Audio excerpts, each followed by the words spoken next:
ప్రేమ స్వరూపులారా, embodiments of love. ప్రేమ యొక్క లక్ష్యము త్యాగం. The chief purpose of love is sacrifice. ప్రేమ దేనిని కోరదు. Love doesn't need anything. ప్రేమ ఎవరిని దూషించదు. Love will not criticize anyone.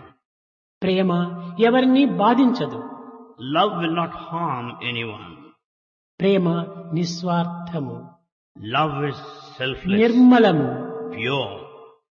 ఇట్టి ప్రేమతత్వమును మానవుడు గుర్తించుకొనలేక అనేక విధములుగా ప్రేమకై పరితపిస్తున్నాడు.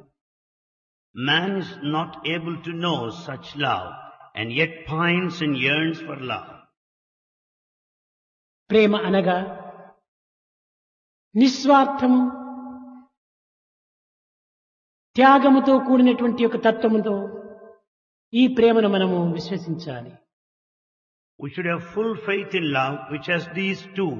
One is selflessness and the second is ఈ sacrifice. విశాల ప్రపంచమునందు తల్లి బిడ్డల యొక్క ప్రేమ కాని, భార్యాభర్తల ప్రేమ కాని, అన్నతమ్ముల ప్రేమ కాని, తల్లి బిడ్డల ప్రేమ కాని, మిత్రుల ప్రేమ కాని, ఈ అన్ని ప్రేమల ఎందుకును అంతో ఇంతో స్వార్థము, స్వప్రయోజనం ఉంటుండాలి. In this world, the sort of love that you find between the mother and the child, between the husband and the wife, and among friends, there is selfishness. ఎట్టి స్వార్థ స్వప్రయోజనం లేనటువంటి ప్రేమ దైవ ప్రేమ. It's only the divine love which is selfless. ఈ ప్రేమ అత్యంత దూరముగా ఉండినటువంటి వారిని కూడాను సన్నిహితం గావిస్తుంది. It's the divine love that brings people closer even though they stay at far distance. వియోగులను సంయోగం కావిస్తుంది. The separation would certainly result in reunion. పశు ప్రవర్తనతో ముడిగినటువంటి మానవుని పశుపతిగా మారుస్తుంది. The man with the bestial quality will turn himself into the divine. లౌకిక, భౌతిక, లోక సంబంధమైనటువంటి యొక్క ప్రేమను క్రమక్రమేణ దివ్యమైన ప్రేమగా మారుస్తుంది.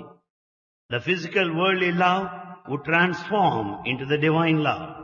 ఈ ప్రేమతత్వాన్ని తెలుసుకోగోరినటువంటి వ్యక్తులు కూడాను స్వార్థ సప్రయోజనాన్ని త్యాగం చేయాలి.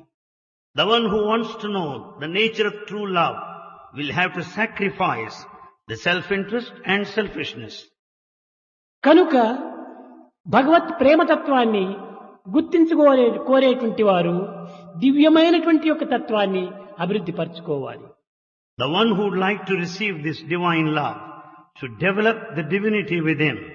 నిశ్చలత్వాన్ని, నిర్మలత్వాన్ని అభివృద్ధి గావించుకోవాలి.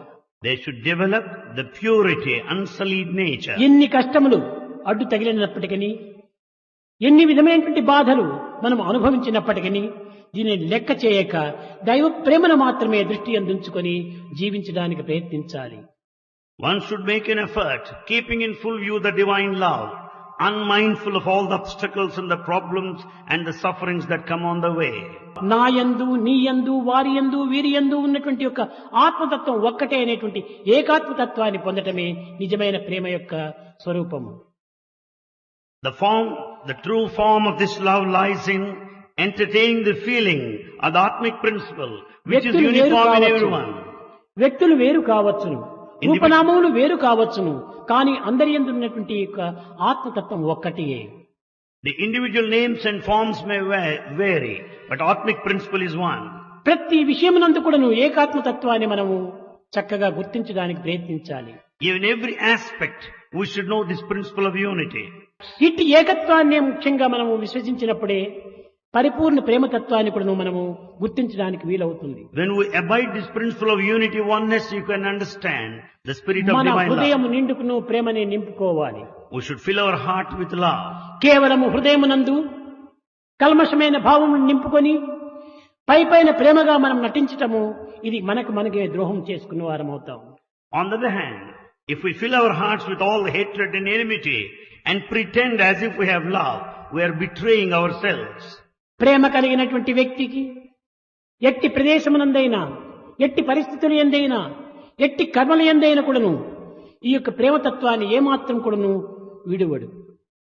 The one with such divine love will never give it up at any point of time, under any circumstances.